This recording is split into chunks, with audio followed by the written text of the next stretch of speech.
In the complex world of criminal law, the term murder varies dramatically across different jurisdictions, yet it is generally categorized into 3 degrees: first degree, second degree, and sometimes third-degree murder. First-degree murder, the gravest of charges, necessitates premeditation, deliberation, or a specific intent to kill. This degree covers calculated acts like hiring someone to commit murder or killing during another serious crime, such as robbery.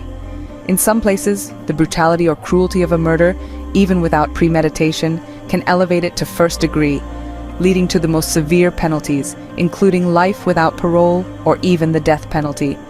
Moving to second-degree murder, this involves intentional killing without prior planning.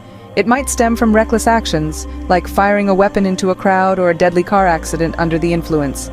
Despite lacking premeditation, second-degree murder still indicates an intent to seriously harm or kill, carrying substantial prison terms, albeit typically less severe than those for first-degree murder. Lastly, third-degree murder, existing in some regions, acts as a bridge between manslaughter and more severe murder charges.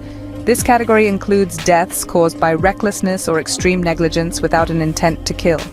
Often, third-degree murder is synonymous with manslaughter, depending on local laws, and usually results in lighter sentences compared to the other two. Remember, the specifics can vary widely, and factors like self-defense or diminished capacity can influence both charges and penalties. Understanding these distinctions is crucial for grasping the legal landscape of homicide.